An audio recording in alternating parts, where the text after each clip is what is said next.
Olá pessoal, tudo bem? Thiago da Capitalismo falando. Antes de mais nada, peço aí para quem não é inscrito se inscrever no canal e se gostou do vídeo dá um like e compartilhe. Quero, como sempre, né, pessoal, compartilhar com vocês aqui para quem ainda não conhece o nosso site. Hoje, como a gente vai falar de ações, nós temos dois produtos voltados para o mercado de ações. Um que é o Invista em Ações, são análise e recomendações de médio e longo prazo, e outro é o Full Trader, que hoje é o produto mais completo de recomendações em bolsa de curto prazo. Tá? E vou deixar aqui na descrição também o link para quem quiser baixar alguns dos nossos relatórios grátis, né, para entender mais como é que funciona essa parte técnica, especialmente recomendação de fundo imobiliário ou mesmo ações para longo prazo. Aqui tem um relatório do fundo Sparta Debêntures Incentivadas, que é um fundo que não tem imposto de renda, né, atrelado ao CDI, bastante interessante. Aqui, para quem ainda não baixou, um relatório da Rumo Logística, que é a maior operadora ferroviária da América Latina. E aqui um relatório trazendo uma análise aí do setor imobiliário, também uma recomendação de fundo imobiliário para vocês investirem. Tá? Então, todos os relatórios eles vêm assim, né? A página, colocar o nome e o e-mail já baixa o relatório. Se quiser que a gente faça contato, quiser fazer parte da nossa lista de transmissão do WhatsApp, pode colocar o telefone também e a área de interesse aqui, vocês também vão ter acesso ao relatório, tá certo? Então, como diz o título, né, pessoal, hoje a gente vai ver um pouquinho a respeito, fazer um comparativo aí do Bradesco com o Itaú em números, né? Lembrando, isso aqui não é recomendação, né, pessoal? Eu pedi para o Daniel, que é um dos nossos analistas, passar alguns números aqui que ele achava interessante eu compartilhar com vocês, mas não é recomendação de nada. A ideia foi justamente porque na semana passada eu fiz um vídeo de Itaú e Itaúsa. Eu sei que isso aí chama bastante atenção, muitas pessoas entraram em contato comigo e perguntaram a respeito do Bradesco. Eu acho que umas 15 pessoas me chamaram no WhatsApp ali e perguntaram, tá, cara, e o Bradesco? Como é que fica o Bradesco nessa aí? Né? Então hoje a gente vai trazer alguns comparativos, trazer alguns indicadores aí diferentes para mostrar como é a eficiência do Bradesco em gerar valor para os acionistas e como é a eficiência do Itaú para gerar valor para os acionistas e como o mercado de ações enxerga isso, tá certo? Então deixa eu só colocar aqui na tela, eu trouxe alguns dados então, lembrando sempre, né, pessoal, que o setor bancário no Brasil está num momento diferente, né? Talvez nos próximos anos aí os bancos não cresçam tanto, mas distribuam mais dividendos, né? A gente percebe que sobraram poucos bancos aí no Brasil, né? A última grande aquisição foi inclusive do Bradesco, até que deixa esses números, né, pessoal, acabam enchendo distorcendo um pouquinho os números, né? Mas a gente quer trazer uma posição de como os bancos têm hoje, né?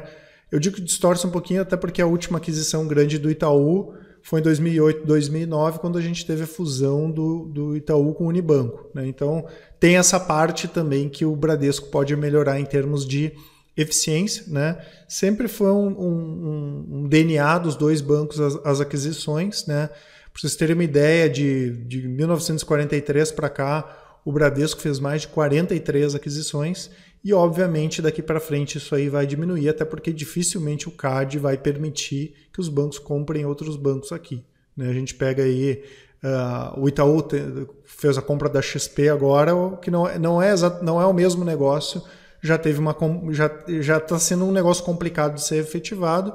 Talvez a gente tenha os bancos adquirindo outros bancos lá fora, é uma tendência, né?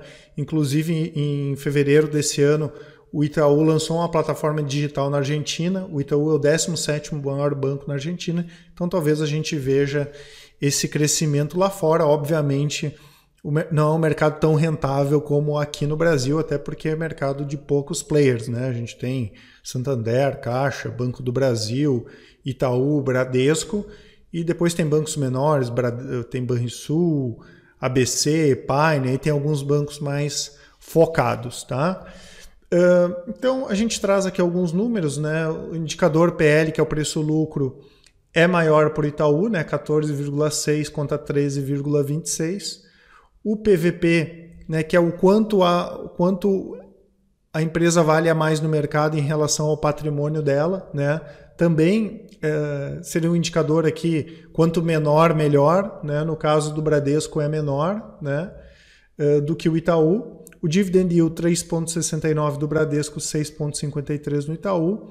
O lucro do ano passado, eu sei que as duas empresas já divulgaram o lucro, né, mas eu quis pegar um ano inteiro para a gente comparar. O ano passado inteiro foi 14,7 do Bradesco e 21,8 do Itaú. ROI 13,86 do Bradesco, 16,56 do Itaú, né? Então a gente até consegue compreender, né, talvez por que o mercado precificou um pouco mais alto, né, as ações do Itaú do que do Bradesco, né? Se a gente for olhar em termos de ROI, em termos de dividend yield e lucro, o Itaú é melhor do que o Bradesco.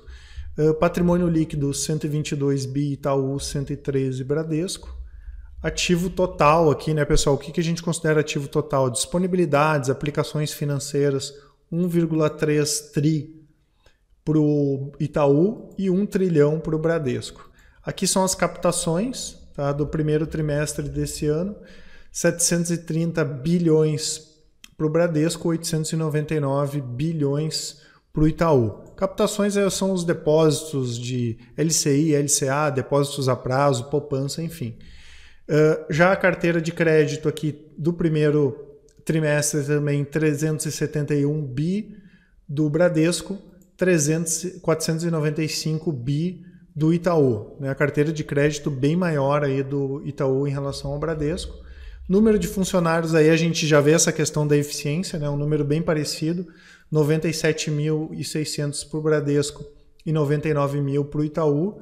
Isso que o Bradesco deu uma limada, vamos dizer assim, né, depois da aquisição do HSBC. Tá? Inclusive, o ano passado, o Bradesco fez um plano de demissão voluntária, conseguiu diminuir em quase 10 mil funcionários do ano passado para cá. Em número de agências, 4.766 do Bradesco e 3.364 para o Itaú. Se a gente considerar também os postos de atendimento, vai dar um número equivalente, né? E mesmo assim a gente percebe, né, que com números equivalentes entre agências e funcionários, o que o Itaú consegue gerar a mais. Esse indicador aqui, para quem não conhece, pessoal, o índice de Basileia é um indicador bastante importante para o mercado de bancos, né? Ele determina a relação entre o capital próprio do banco e o capital de terceiros, né? Então vamos supor que para cada R$100 emprestado do banco, o banco tem um patrimônio de R$20, o índice de Basileia seria de 20%. Se a gente pegar nos últimos anos, aí tem sido bem estáveis dos dois bancos, são bem equivalentes, né? Nunca teve um número muito baixo. O mínimo que o Banco Central permite aqui é 11%, o Bradesco está com 15,90% e o Itaú com 16,6%, esses números aqui de março. Tá? Antes de entrar na inadimplência, eu queria comentar a respeito desse outro índice aqui que é bastante importante também, que é o índice de imobilização. Tá?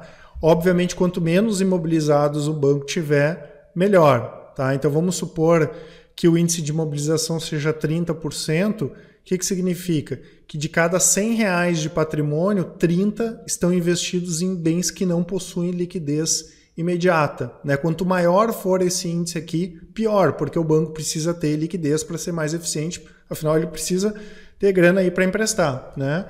O índice de mobilização máximo permitido do Banco Central é 50%, o do Bradesco está em 43,10%, né?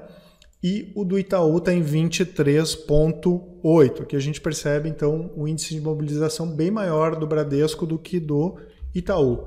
E aqui a questão da inadimplência, esses aqui são dados atualizados já, considerando os 6 primeiros meses desse ano, 3,9% do Bradesco e 2,8% do Itaú, inadimplência considerando aí, atrasos acima de 90 dias. Tá? Também o índice de inadimplência dos dois bancos tem diminuído bastante nos últimos anos, mesmo com a crise. Esse aqui é outro indicador bacana também da gente ver, que é o patrimônio de referência, né? Que é o patrimônio líquido ajustado. Né? Então o que vai ter? Vai ser ajustado? Provisões, reservas, créditos tributários e assim por diante. Então o patrimônio líquido de referência do Itaú é maior do que o do Bradesco também, 126 bi contra 100, considerando o primeiro trimestre desse ano. E aqui a gente tem também a receita total, né, do primeiro do primeiro trimestre desse ano de 36 bi do Bradesco contra 48 bi do Itaú, tá? As receitas são bem parecidas, né? Óbvio, linha de renda de operações de crédito é a principal linha, operações de crédito dos bancos, né, que é emprestar dinheiro. No Itaú representa 40% da receita e no Bradesco 46%, mas de uma forma geral as receitas são bem parecidas, né, em termos percentuais no Itaú e no Bradesco, mas a receita total do Itaú é maior, né? Então o Itaú faz uma receita maior com uma estrutura parecida e em alguns pontos até mais enxuta que a do Bradesco. E aqui nós temos as despesas, né? Aqui sim o Bradesco tem uma despesa maior do que a do... O Itaú, desculpa, tem uma despesa maior que a do Bradesco. A maior despesa é com captação, né? No caso do Itaú representa 34% dos totais das despesas, desculpa, e no Bradesco 33,5% do total, né? Um destaque aqui, se a gente for considerar o ano passado, é que as despesas com provisão para crédito de difícil liquidação, elas representaram só 10% das despesas do Itaú e quase 16,5% das receitas do Bradesco, né? Então a gente tem despesas maiores no Itaú, mas são despesas maiores mais ligadas à questão de captação do que no caso do Bradesco, que é parecido, mas tem uma despesa maior com provisão de créditos de difícil liquidação, tá? E finalmente aqui, pessoal, queria mostrar como é que foi o comportamento das ações, né? Se a gente for pegar nos últimos 10 anos, aqui em verde tem as ações do Itaú e aqui em cinza as ações do Bradesco, aqui embaixo o Ibovespa.